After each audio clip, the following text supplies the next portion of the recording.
Assalamualaikum warahmatullahi wabarakatuh. Nama saya Muhammad Rizky Fadila, ingin menjelaskan tentang Datu Sanggul. Datu Sanggul, demikian masyarakat menyebutnya, adalah seorang ulama dan tokoh masyarakat khususnya di wilayah Tatakan, Tapin. Ia hidup sekitar abad ke-18 atau zaman dengan Maulana Syekh Muhammad Arsyad Al-Banjari. Menurut beberapa sumber, beliau lahir di Martapura, Kalimantan Selatan tahun 122 Hijriah, 17 Maret 1710 sampai 1812 Masehi. Ia berasal dari Palembang lalu ke Aceh dan Kalimantan. Kemudian melalang buana ke berbagai penjuru untuk menuntut ilmu hingga akhirnya tiba di Tatakan dan berguru dengan Datu Suban, seorang ulama besar yang ada di Tatakan, Tapin Selatan, Tapin juga hingga akhir hayatnya, dan makamnya terus diziarahi oleh masyarakat.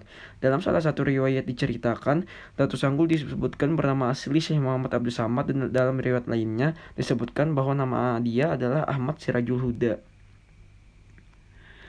Sejarah Datu Sanggul. Adapun penamaan Datu Sanggul, salah satu riwayat menceritakan karena ketakutan dalam Datu Sanggul dalam mentaati perintah gurunya dalam halawat khusus yang sama artinya dengan menyanggul atau menunggu turunnya ilmu dari Allah Subhanahu wa taala. Ada juga yang mengatakan beliau sering menyanggul atau menghadang pasukan tentara Belanda di perbatasan Kampung Muning, dan tentara Belanda sering kocar-kacir dibuatnya. Adapun karena kegemaran beliau menyanggul menunggu binatang buruan, ada juga yang mengatakan rambut beliau yang panjang dan selalu disanggul, dan mulai saat itu nama beliau dipanggil Datu Sanggul. Kisah Datu Sanggul. Setelah mendapat restu dari sang ibu, dia berlayar ke Kalsel melalui Selat Bangka Belitung dan kota Banjarmasin sehingga tiba di Kampung Minang pada 1750. Ada juga yang meriwayatkan jika dia adalah keturunan Dayak Bakumpai dari ibu yang bernama Samayah binti Sumandi. Samayah binti Sumandi dinikahi anak Syekh Muhammad Arsyad Al-Banjari yang bernama Mufti Jamaluddin. Setelah berguru ke beberapa ulama karismatik, dia kemudian berguru ke Datu Suban di Tapin. Dia adalah satu-satunya murid yang dipercaya oleh Datu Suban untuk menerima kitab yang terkenal dengan sebutan Kitab Barencong.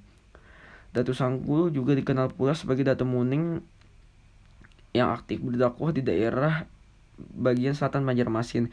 Dia giat mengusahakan memberi tiang-tiang kayu besi bagi orang-orang yang mendirikan masjid, sehingga pokok kayu ulin besar bekas tebangan Datu Sanggul di Kampung Pungguh dan pemancangan tiang ulin di pedalaman Kampung Dayak Batung.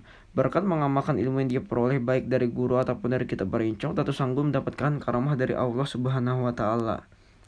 Karamah Datu Sanggul. Salah satu karamah Abdul Samad yang diberikan Allah Subhanahu wa taala kepada dia adalah di mana saat menceburkan diri ke air sungai untuk berwudu, namun badannya tidak basah kecuali yang wajib wudu. Yang lainnya seperti baju, sarung, dan sajadah tidak basah. Beliau juga memiliki karamah lain, yakni selalu sholat Jumat di Masjidil Haram, kota Mekah, berkat mengamalkan ilmu yang diperoleh baik dari guru ataupun dari kitab Barencong. Karya Datu Sanggul. Salah satu karya spektakulernya masih dikenang hingga kini adalah membuat tatalan atau tatakan kayu menjadi soko guru masjid desa Tatakan, sebagaimana yang pernah dilakukan oleh Sunan Kalijaga ketika membuat soko guru dari tatakan kayu untuk masjid Demak. Wafatnya Datu Sanggul. Pada hari Jumat, setelah selesai melaksanakan sholat subuh berjamaah, Datu Sanggul memanggil istrinya yang bernama Siti Sarah untuk menyampaikan bahwa Datu Sanggul akan tidur dan jangan diganggu, kecuali ada kepentingan yang sangat penting. Pada saat matahari yang sudah berada tepat di atas kepala, istri Datu Sanggul merasa heran mengapa suaminya ini belum bangun untuk melaksanakan sholat Jumat. Melihat hal tersebut, istri Datu Sanggul memberanikan diri untuk masuk ke kamar tidur dan membuka kelambu. Betapa terkejutnya istri Datu Sanggul melihat suami yang begitu dicintainya sudah tidak ada lagi, dan hanya menemukan air yang sangat bening dan putih. Setelah menyaksikan hal tersebut, Siti Sarah kembali menutup kelambu tersebut dengan perasaan kebingungan yang masih ada. Kesimpulan, biografi ini memiliki tujuan untuk menceritakan kembali masa hidupnya seseorang sampai dia wafat. Salah satu contoh dari biografi tokoh yang ada di Kalimantan Selatan adalah biografi Datu Sanggul.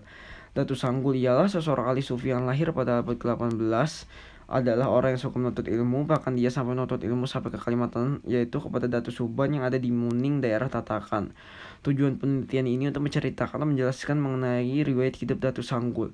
Metode yang digunakan ialah kualitatif dengan teknik pengumpulan data dengan wawancara dan studi literatur. Sekian presentasi dari saya. Wassalamualaikum warahmatullahi wabarakatuh.